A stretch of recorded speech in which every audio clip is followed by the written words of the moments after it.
A brief history of London, England. Roman London. The Romans founded London about 50 CE.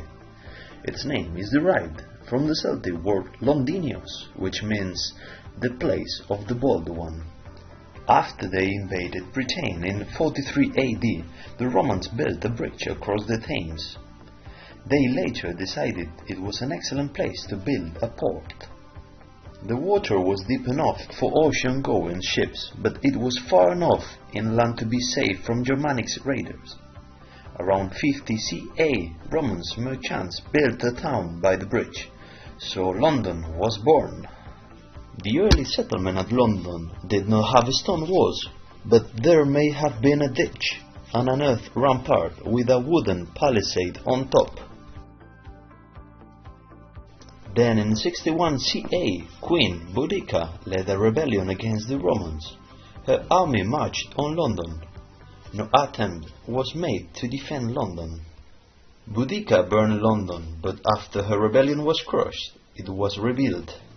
Rich people built houses of stone or brick with tiled roofs, but most people lived in wooden houses. By the end of the 2nd century, a stone wall was erected around London. The wall was 20 feet high. Outside the wall was a ditch.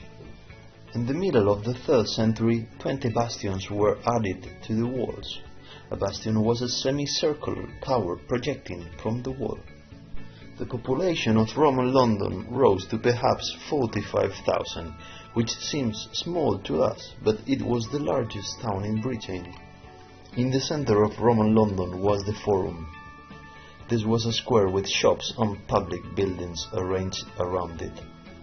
The most important building in the Forum was the Basilica or Town Hall, which was 1,500 feet long and 7 feet high. In Roman London there were brickworks, potteries and glassworks. There were also donkey-powered mills for grinding grain to flour and bakeries. Roman London was also an important port with wooden wharves and jetties. Grain and metal were exported, and luxury goods were imported, things like wine, olive oil, glass, fine, and more. Rich citizens had baths in their homes, but there were several public baths near the city gates. Romans went to the baths to socialize, not just to keep clean. Most people in the town got their water from wells and used cesspools, but there were underground drains to remove rainwater. Roman London also had an amphitheatre which could hold 8,000 people. Here gladiators fought to the death. Cockfighting was also a popular sport. Saxon London. The last Roman soldier left Britain in 407 CE. Afterwards, London was probably abandoned. There may have been a few people living inside the walls by fishing or farming, but London ceased to be a town. But soon it rose again. A new town appeared outside the walls on the site of Covent Garden. It was much smaller than Roman London, with perhaps 10,000 inhabitants. In 597, monks from Rome began the task of converting the Saxons to Christianity. In 604, a bishop was appointed for London. By the 640s, there was a mint in London making silver coins. In the 670s, a royal document called London, the place where the ships land. Early in the 8th century, a writer called London a trading center for many nations who visit by land and sea. Saxon London consisted of many wooden huts with thatched roofs. Slags from metal forges have been found, proving there were many blacksmiths at work in the town.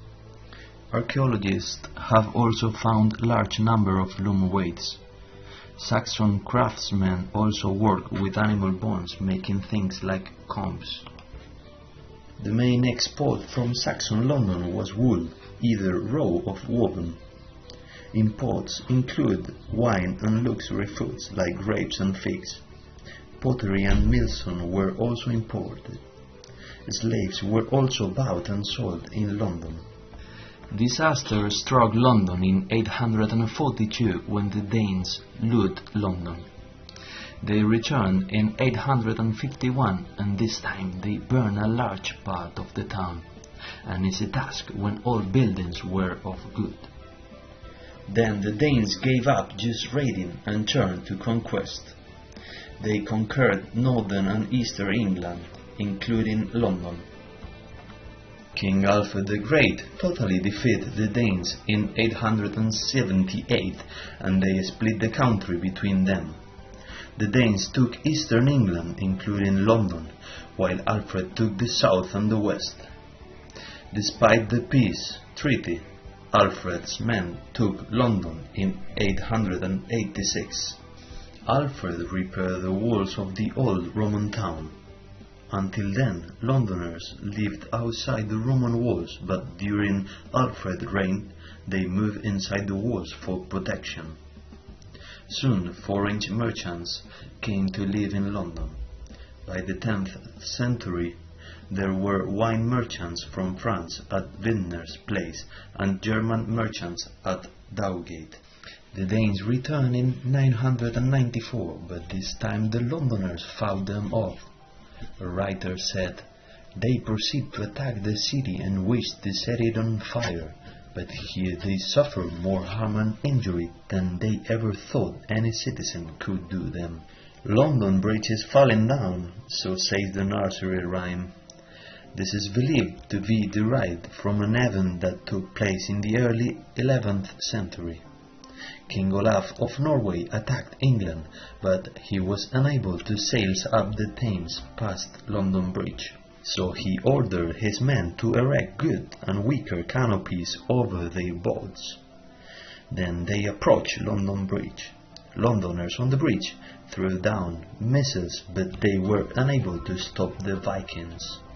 At that time, London Bridge was made of wood. Olaf and his men tied ropes to the wooden struts supporting it. Then they rowed away and London Bridge collapsed. Some historians question whether this event really happened or whether it was just a legend that grew up around King, later Saint Olaf. Edward the Confessor built a wooden palace at Westminster. Later Parliament met here. Because of this, Westminster became the seat of government, not the city of London itself. Edward also built Westminster Abbey, which was consecrated a few weeks before his death.